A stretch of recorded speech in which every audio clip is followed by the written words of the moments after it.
벌써 11월 감사의 달을 은혜 가운데 맞이했습니다. 감사의 10계명을 정해놓은 유명한 스폴전 목사님이 마지막에 이런 말을 남겼습니다.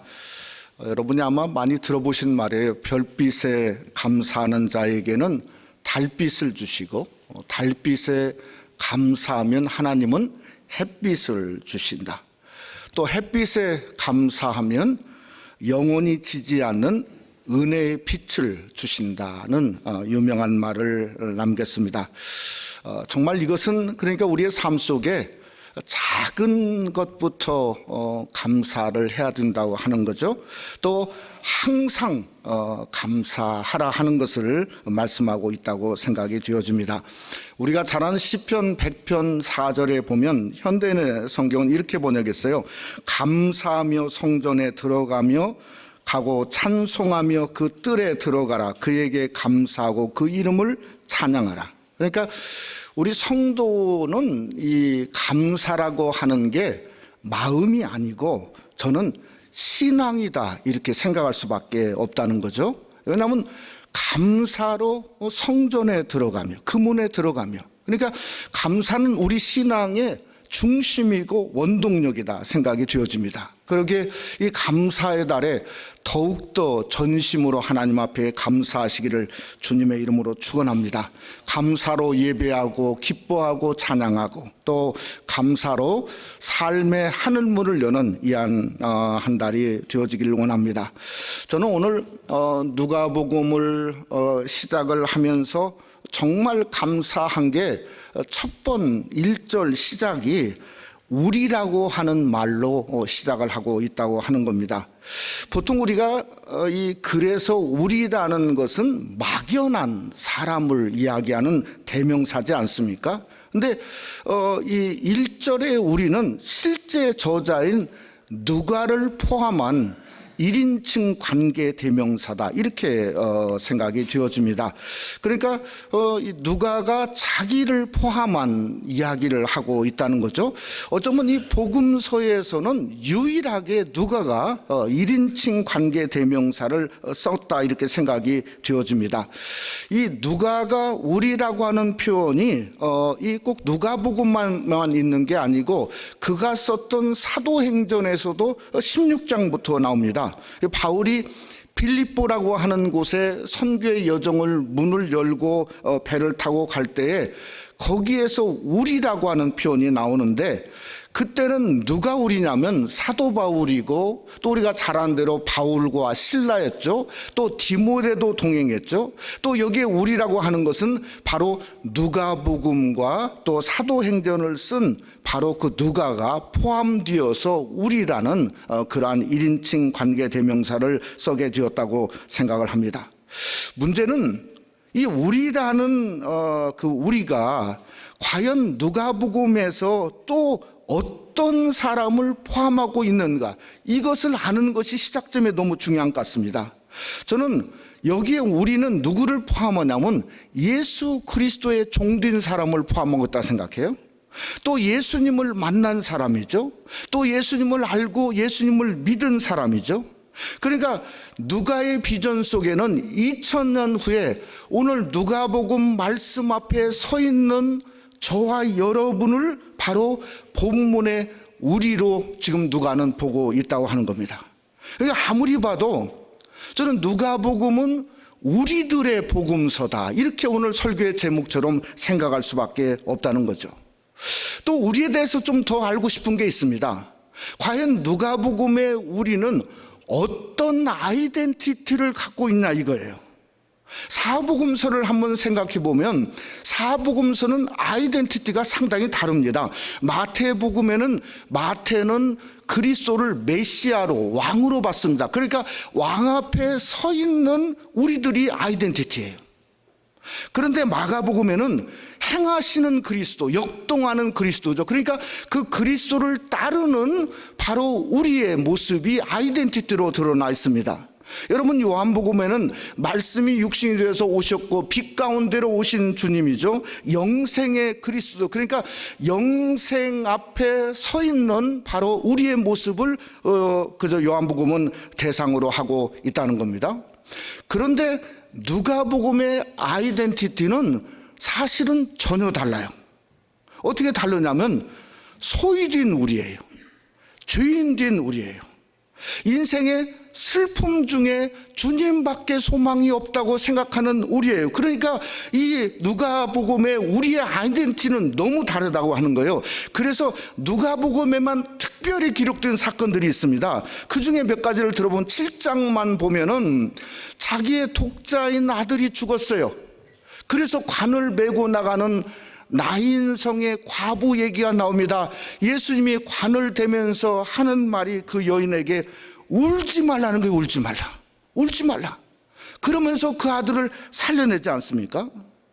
또 죄 많은 한 여인이 옥합을 깨트려서 예수님을 그저 뭔가 향유를 그저 붓는 그 향유 사건이 바로 누가복음 7장에 또 나오고 있습니다. 여러분 15장에 보면 탕자의 이야기가 나온 죄 많은 우리의 모습을 드러내고 있죠. 또 그 다음에 뭔가 19장에 삭개오를 드러내면서 죄 많은 삭개오지만 삭개야 오늘 내가 네 집에 유하리라 하는 그 주님이 그 가정을 찾아오시는 모습을 기록하고 있다는 거예요. 그러니까 누가복음의 우리의 아이덴티티는 뭐냐면 한마디로 내가 여러분과 제가 예수님을 만나지 않고는 살 수 없는 존재, 우리 인간을 위한 복음서고 인간됨을 위한 복음서가 뭔가 바로 그것이 누가복음의 우리의 아이덴티티라고 하는 사실입니다.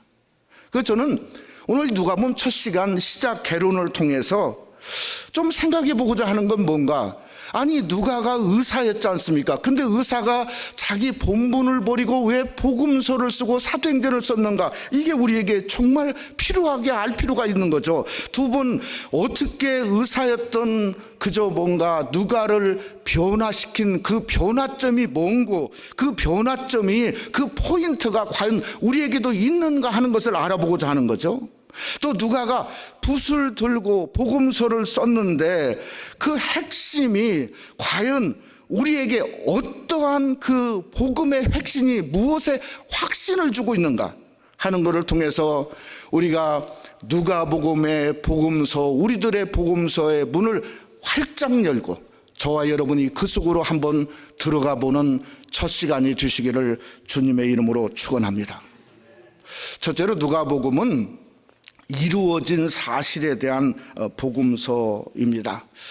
얼마 전에 어느 일간지에서 우리가 잘 아는 한국의 이어령 교수의 그 마지막 인터뷰라, 참 이 말이 이렇게 마지막이란 말이 이렇게 제 마음에 와서 한번 자세히 읽어보았는데 참 감동적이었습니다.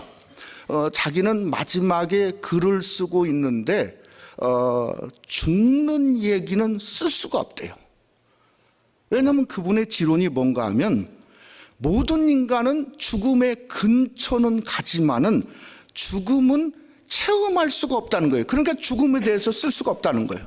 자기는 죽음을 모르니까 대신 자기가 아는 걸 쓰고 싶은데 그게 뭔가 하면 탄생은 자기가 쓸 수 있다는 거예요. 그래서 탄생을 쓰고 있다는 거예요. 근데 그 이유 중에 하나가 지금 자기가 살아있대요. 그러니 얼마든지 살아있는 생은 아니까 탄생을 쓰고 수 있다, 이렇게 말했어요.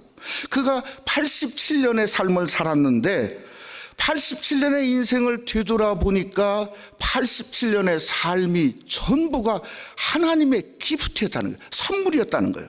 그래서 탄생이 복이구나 하는 걸 깨닫게 되어서 탄생을 쓰게 되었다는 거예요. 또 하나는 마지막에 뭐라 했냐면 사람은 죽으면 돌아간다고 이야기한다는 거예요. 보통 그러지 않습니까? 근데 어디로 돌아가냐면 자기가 보니까 돌아가는 건 하나님의 나라 영원한 천국으로 돌아가니까 사람은 죽음 앞에서 죽음을 쓰는 게 아니라 탄생을 쓰는 것이 맞다는 지론의 인터뷰를 읽으면서 참 공감을 하게 되었습니다. 저는 누가가 정확히 이것을 생각한 것 같습니다. 그는 이방인 사람이었고 그는 헬라 사람이었어요. 직업은 의사였어요. 근데 그가 바울을 언제 만났냐면 우리가 지난주일에 말했지만 사도행전 15장에 무슨 일이 있었죠? 2차 전도행을 앞두고 바나바와 바울이 엄청 싸워서 피차 갈라졌습니다. 그리고 나서 바나바는 그저 뭔가 마가를 데리고 떠났고 사도 바울은 신라를 데리고 떠났는데 16장에 보니까 무슨 일이 있었죠? 성령이 아시아에서 복음을 전하지 못하게 막았습니다. 근데 16장에 막은 그 현장이 들어왔는데 들어와서 누구를 만났냐면 누가인 의사, 바로 이 누가를 거기서 만난 거예요. 그래서 누가와 함께 그저 뭔가 유럽을 향해서 복음의 문을 열고 빌립보에 가는 배를 탄 것을 성경에 기록하고 있다는 거죠. 그러니까 아무리 봐도 우리 성도에게는 막혀 있다고 해도 복인 것 같습니다. 왜죠? 사도 바울은 1차에 그가 누스드라에서 복음을 전하다가 거기서 뭔가 돌에 맞아 죽었어요. 근데 어떻게든 기적처럼 살아났죠. 그런데 거기서 누구를 얻었다고요? 디모데라고 하는 사랑하는 아들을 얻었단 말이에요. 영적인 아들을. 아니 근데 2차도 마찬가지죠. 뭔가 성령이 막았는데 성령이 막은 현장에 들어와 해서 뭔가 자기의 평생 주치인 누가를 하나님이 주셨다는 거예요. 그래서 2차 선교여행도 동행하고 3차 선교여행도 동행하고 예루살렘에 2년 동안 옥살이를 하는데 그때도 누가가 있었고, 그저 배를 타고 노마로 가는 유라굴로 광풍에도 누가가 있었고, 또 순교 현장에 마지막 그가 죽을 때가 디모데후서 4장인데 성경은 말하기를 오직 누가만 나와 함께 있다고 성경은 말씀하고 있다는 거죠. 그러니까 여러분의 삶 속에 뭔가 한계가 있고 막혔다고 생각하지 마시고 그 한계 속에 하나님이 뭔가 디모데를 주고 또 하나님께서 뭔가 정말 누가를 보내주신 하나님이 주신 더 귀한 것을 여러분의 삶 속에 더 중요시 여기는 그 은혜가 여러분 속에 함께 하시기를 주님의 이름으로 축원합니다. 저는 누가가 바울을 따라다니면서 순교 끝까지 가면서 그가 바울이 죽었으니까 끝이구나 허물을 생각한 게 아니고 누가는 탄생을 생각한 거예요. 복음의 시작을 생각한 거예요. 그래서 오늘 본문에 그것을 이야기하는 거예요. 왜 그저 탄생과 복음의 시작을 생각이 됐냐면 바울이라고 하는 사람에게서 그가 직접 들었어요. 에베소를 떠나면서. 어디죠? 사도행전 20장 23절로 24절에 직접 바울에게서 이 이야기를 듣고 기록했습니다. 그 내용이 뭡니까? 오직 성령이 각성해서 내게 증언하여 결박과 환난이 나를 기다린다 하시나 내가 달려갈 길과 주 예수께 받은 사명 곧 은혜의 복음을 증언하는 일을 마치려 하면은 나의 생명조차 조금도 귀한 것으로 여기지 아니하노라. 누가가 바울을 통해서 이야기를 듣고 그대로 기록한 거죠. 그러니까 그대로 기록했다는 건 뭡니까? 자기도 똑같다는 거예요. 자기도 예수님을 만나본 적이 없고 예수님을 본 적도 없지만은 복음을 증언하는 일에 있어서는 사도 바울처럼 생명보다도 귀하다고 생각을 하고 있다는 거예요. 정말 복음인 그리스도는 오늘 1절에 말한 것처럼 사도 바울이나 누가에게 뭔가 이미 이루어진 변할 수 없는 사실이라는 거죠. 그러니까 그리스도는 세상의 어떤 것으로 바꿀 수 없고 세상의 무엇보다도 귀하고 어떤 것으로 그리스도를 조작할 수 없다는 겁니다. 예수 그리스도는 이 세상에 오직 길이요 진리요 생명이는 유일한 분, 바로 그분을 증거하는 것은 그저 어떤 일에도 그는 생명보다도 귀하다고 말씀하고 있다는 거예요. 그러니까 그가 하는 것은 뭔가 오직 이루어진 사실을 증거될 수 없다는 확신이 바로 누가복음을 쓰게 했다고 오늘 성경에서 우리에게 말씀하고 있다는 거죠. 저는 이루어진 1절의 말씀의 사실 앞에 두 종류의 사람을 오늘 누가는 말하고 있습니다. 첫째 2절에 보면 처음부터 목격자들이 있다. 그러니까 이루어진 그리스도에게 목격자들이 처음부터 있다는 거예요. 누구였죠? 예수님 12제자였죠.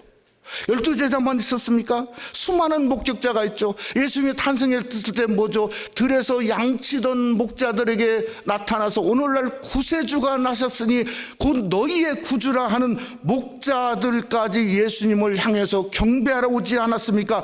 그러니까 가는 곳곳마다 예수님이 목격자들, 처음부터 목격자들이 누가복음만에 가득 드러냈습니다. 그게 죽음이고 부활이면 부활이고, 그게 사도행전 1장은 승천이면 승천의 현장에 500명이나 있었다고 성경은 우리에게 말씀하고 있는, 처음부터 목격자가 있었다는 거예요. 근데 두 번째는 뭔가 하면 말씀에 일꾼된 자가 있었다는 거예요. 이것은 처음부터 목격자가 아닙니다. 누가는 제1 목격자가 아니에요. 쉽게 말하면 제가 보기에는 제2 목격자입니다. 말씀으로 그리스도를 목격한 사람이에요. 우리도 제1 목격자가 아니에요. 2000년 전에 있는 분은 한 분도 없어요. 우리는 뭔가 말씀으로 예수 그리스도를 알고 믿고 깨달은 제2 목격자라고요. 말씀으로 일꾼된 목격자예요. 여러분 한번 생각해 봅시다. 왜 제2 목격자가 너무나 중요한가? 지난 2000년 동안 누가 복음을 전했습니까? 12사도가 살아나서 복음을 전하고 지금까지 전했나요? 천만의 말씀이죠. 제1 목격자가 아닙니다. 제2 목격자입니다. 말씀을 읽다가 말씀 속에서 그리스도를 만나고 깨닫고 예수 그리스도밖에 없다는 확신을 가지고 일어나서 전한 말씀의 일꾼된 목격자가 2000년 동안 바로 오늘날도 증인으로 함께 있다고 하는 겁니다. 그러니까 우리는 확신을 가져야 돼요. 그리스도가 살아있다고 하는 확신을 가져야 돼요. 말씀으로 예수 그리스도를 만나고자 하는 확신을 가져야 우리도 제2 목격자가 되고 그저 말씀의 일꾼된 자가 될 수 있음을 주님의 이름으로 축원합니다. 저와 여러분이 복음의 확신을 가지면 하나님의 말씀은 어떤 일이 일어나는가? 요한일서 1장 1절에 보면 성경은 이렇게 말하고 있습니다. 뭐라고 말씀했나? 태초부터 있는 생명의 말씀에 관하여는 우리가 들은 바요, 눈으로 본 바요, 주목하고 우리 손으로 만진 바라. 그러니까 말씀의 확신을 가지면 그리스도의 생명이 말씀을 통해서 우리에게 주어진다고 하는 것입니다. 그러니 우리가 말씀 안에 생명이 있는 거죠. 또 말씀을 들은 바요, 눈으로 본 바요, 말씀을 듣다 보면 말씀 속에서 예수 그리스도를 마음으로 보고 영으로 보고 삶으로 보고 섬김 속에서 보게 되어진다고 하는 거죠. 마지막은 주목하고 만진 바라. 이건 만졌다는 건 뭔가, 제가 지금 설교지를 만지는 것처럼 만지는 거예요. 이것을 여러분에게 줄 수 있는 건 뭔가, 복음을 주는 것은 만질 때 줄 수 있는 거예요. 만지지 않으면 주는 확신이 없는 거예요. 그러니까 저와 여러분은 말씀을 통해서 만질 수 있는, 말씀을 붙들고 살고 그 속에서 그리스도를 만짐받은 은혜가 함께 하시기를 주님의 이름으로 축원합니다. 우리가 말씀을 붙들고 살면 말씀 속에서 그리스도가 보여지고 그리스도가 우리를 만진받으든 터치하는 필링을 가져올 수 있습니다.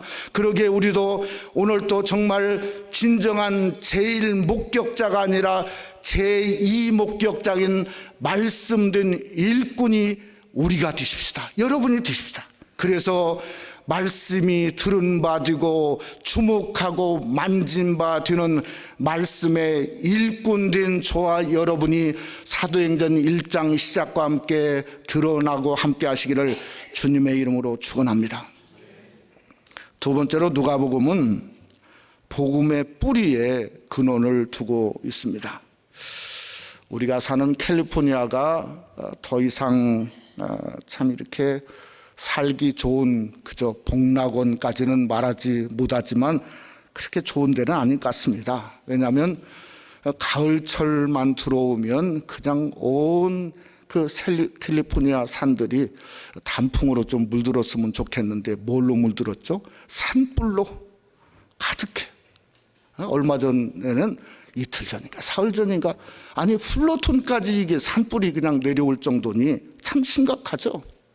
아니 이게 진화 작업만 천문학적인 돈이 들어가니 텍스 낸 거 아니 이게 복지에 써야 되는데 불 끄는 데 쓰고 있다고 하는 이런 현실이죠. 요즘에 하도 불이 나니까 도대체 원인을, 중요한 원인 하나를 찾았는데 이게 고압선에서 산불이 난대요. 그래서 방법은 전기를 끊어버리는 거예요. 그게 큰 효과가 있다는 거예요.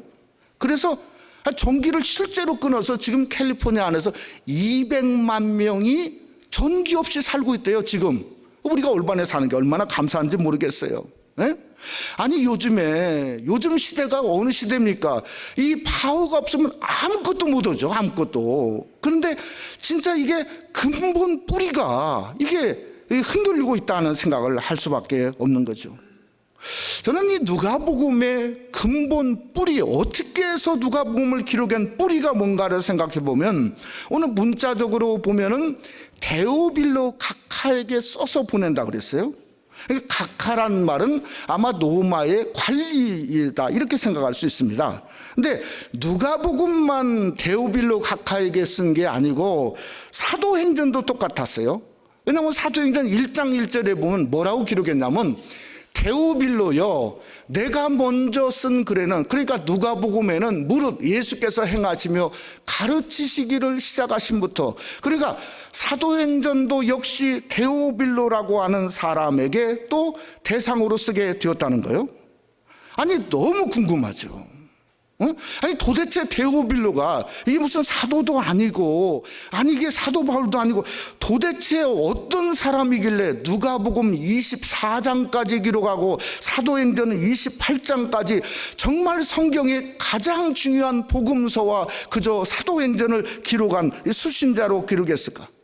좀 성경을 보면 정말 이상한 건, 아니 이것만 나왔지 사도행전이나 누가복음에 한 곳도 데오빌로라고 하는 사람에 대해서 언급한 적이 없다는 거예요. 저는 이런 생각을 했습니다. 누가가 의사지 않습니까? 보통 책거보러 가면 의사들이 뭘 하냐면 환자 차트를 가져오죠. 요즘에는 컴퓨터를 가져오는데 그 안에 우리가 알지 못하는 의학용어로 가득 써놓는다고요? 그러면 환자 보라고 쓰는 겁니까? 아니면 의사 보려고 쓰는 겁니까? 사실은 환자는 보여줘도 몰라요. 자기들이 보고 같은 의료진들을 보려고 쓰는 거예요. 저는 어쩌면 그런 원리가 아닐까. 왜 이렇게 생각했냐면 데오빌로라고는 말 때문에 그랬습니다. 이 데오빌로는 헬라어로 복합어예요. 데우스와 빌레오가 복합된 말이에요. 데우스라는 말은 뭐죠? 하나님이에요. 주를 말해요. 주, 하나님을 말해요. 그 다음에 빌레오는 뭘 말하죠? 친구란 말이에요. 친구. 그래서 이걸 생각해 보니까 속이 편한 게 뭔가 하면 하나님의 친구들 보라고. 쉽게 말하면 여러분이 하나님을 사랑하는 하나님의 친구들 아닙니까? 그러니까 우리들 보라고 쓴 것이다 이렇게 생각하니까 갑자기 제 속이 참 편하더라고요. 여러분도 그렇게 생각하는 게 좀 편할 것 같다는 생각을 해보게 되었습니다. 제가 이 누가복음에 보면 강조점이 데오빌로라고는 사람이 아니고 강조점이 3절에 있습니다. 3절에. 여러분 3절에 보면 뭐라고 썼냐면 이렇게 말했어요. 그 모든 일의 근원으로부터 자세히 미루어 살핀 나도. 그러니까 복음은 뿌리가 있고 모든 일의 근원이 있다는 거예요. 중요하다는 거죠. 누가는 모든 일의 근원을 무엇으로 지목했냐면 그저 1장에 나오는 세례 요한의 탄생의 사건도 아니고 성모 마리아의 어떤 수태고지의 사건도 아니고 또 이건 뭔가 요셉이 의로운 자인데 의로운 자인 것도 더더욱 아닙니다. 모든 일의 근원이라고 하는 근원의 헬라어로는 아노덴입니다. 아노덴. 이게 무슨 뜻이냐면 위로부터의 뜻을 가지고 있어요. 위로부터. 또 두 번째는 하늘로부터. 세 번째는 성령으로부터. 모든 일의 근원은 위로부터 온다는 거예요. 하늘로부터 온다는 거예요. 성전을 중심으로 온다는 거예요. 그러니까 땅이 아니지 않습니까? 땅에서 난 자가 아니지 않습니까? 사람이 아니지 않습니까? 위로부터 임하는 건 사도행전에 뭐가 임하냐면 성령의 하나님이 위로부터 임하고 하늘로부터 임하고 성령의 하나님이 뭔가 성전 안에 임하는 바로 성령의 하나님이 모든 것의 근원이다 하는 것을 정말 누가가 강조하고 있다는 거죠. 여러분, 그래서 1장부터 하늘에서 온 주의 사자가 나타남으로, 스가랴에게 나타남으로 시작을 합니다. 마리아의 수태의 사건도 뭔가 성령이 그 마리아에게 임하고 지극히 높으신 이의 능력, 성령이 덮음으로 말미암아 마리아가 잉태됩니다. 예수님의 세례받는 것도 성령입니다. 정확히 성령을 말했습니다. 누가복음 3장 22절 말씀에 보면 이렇게 말했어요. 성령이 비둘기 같은 형체로 그에 의해 강림하시더니, 그러니까 성령이 정확한 모습으로 강림하시더니 하늘로부터 소리가 나기를 너는 내 사랑하는 아들이라 내가 너를 기뻐하노라 하시니라. 그렇게 누가복음은 성령을 강조하고 성령을 강조하다가 결국에는 사도행전에 가서 성령의 하나님이 이 땅에 120문도에게 강림한 사건을 통해서 성령 강림의 역사를 기록한 것은 모든 것의 근본이 성령의 하나님이라는 겁니다. 그러니까 복음의 근본은 성령이에요. 그리스도는 성령으로 나신 분이에요. 성령이 임하여 복음의 역사가 시작될 수 있습니다. 누가복음을 어떻게 시작하냐? 저와 여러분이 성령을 임하고 성령 안에서 이 누가복음을 문을 활짝 열 수 있다는 거예요. 심지어 고린도서 12장 3절에는 뭐라고 우리에게까지 말씀했냐면, 또 성령이 아니고는 누구든지 예수를 주님, 주시라 할 수 없느니라. 그러니까 우리가 주를 향해서 주여 주여 부르는 이것도 성령의 하나님이지 않고는 뭔가 주라 할 수 없다고 성경은 말씀하고 있는 것을 보면, 내가 나의 존재의 시작도 어디서 왔냐? 성령에서 왔고, 내가 나의 나됨, 이 자리에 앉아있고 이 자리에 서 있는 저와 존재의 시작도 뭔가 그 존재의 근원도 성령의 하나님이신 줄 믿으시기를 주님의 이름으로 축원합니다. 이 놀라운 성령은 언제 어떻게 전적으로 임하게 됐냐? 사도행전 2장에 보면 120명의 성도가 기도할 때 성령이 그 가운데 부어주시고 임재했어요. 여러분, 그러기에 우리가 내일부터 시작되는 초막절 새벽 성회에 저는 근본이 성령이 부어져야 한다고 믿습니다. 성령은 언제 부어지냐? 여러분이 기도하는 가운데 더 부어집니다.